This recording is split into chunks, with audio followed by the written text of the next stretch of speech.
So this is an example that if you are being asked to identify similar triangles, or you're being asked to explain why, then how are you going to approach it?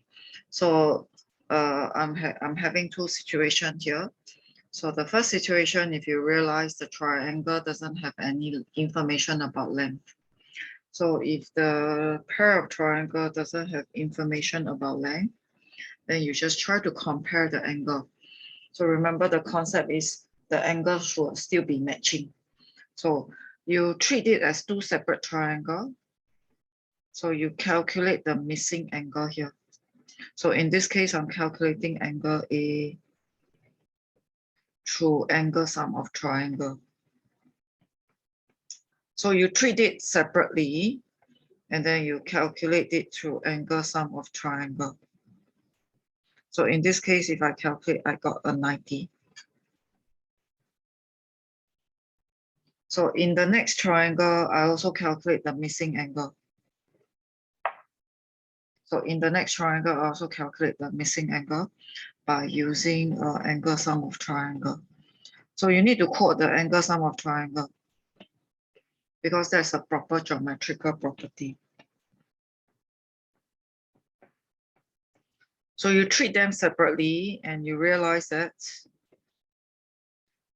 in a way, all the angles are matching. Okay, so in a way, all the angles are matching. So they are similar. But how are you going to explain it? You got to match the angle. So you show it in this way. So you find the matching one. So for example, angle A actually match with angle D. And then angle B, which is a 48, match with angle E, which is also 48. And then angle C will match. Angle C is 42. 42 will match with F.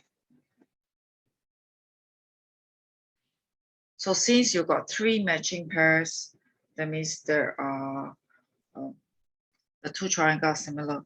So therefore, so look at this alphabet here.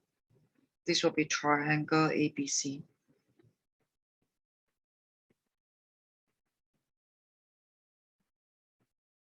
And it will be similar to this.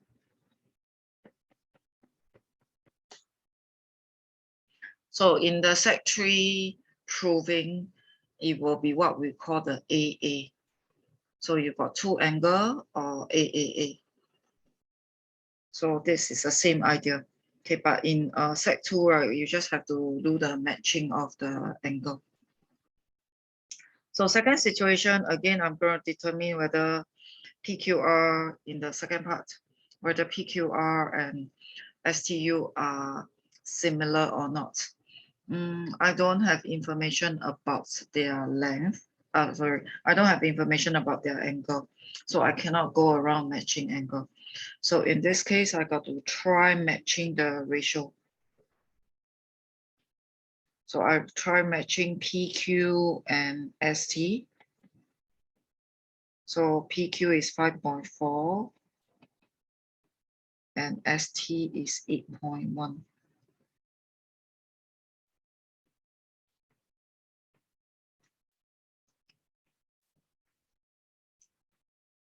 So in this case, right, you will get a 2/3. Okay, then I'm going to observe another ratio. I got to observe three ratio. So QR over TU. So QR is a 7. TU is a 10.5. Again, if you try to divide, you will get a 2/3. So the second ratio is still the same 2/3. Okay, let's explore the last ratio, PR and SU.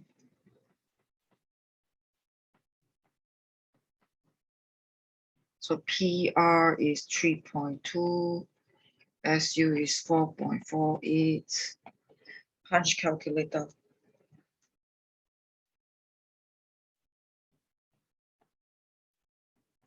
If you try punching calculator, you realize that you are not getting a 2/3. So one of the ratio is not the same. So if you observe, the previous one is a 2/3. The previous two ratio is a 2/3. So as long as there's a mismatch ratio, so then they are not similar.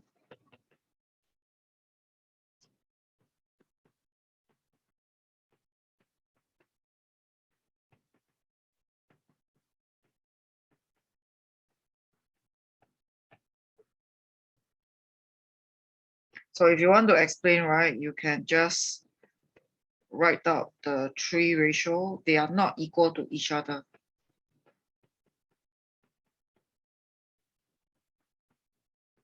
So as long as one of them are not equal, then they are not going to be similar anymore.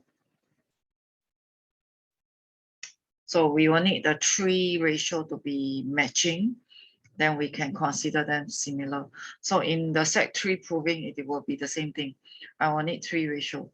But for the set 3 set 3 proving, if let's say you only got two ratio, you will need one angle. So there's another situation for set 3 proving. So this is the basic idea. For set 2, right, you just need to know, as long as I can match all the angles, they are similar. If I can match all the ratios, they are also similar. So it's just that in the set 3 part, we'll go a bit more detail.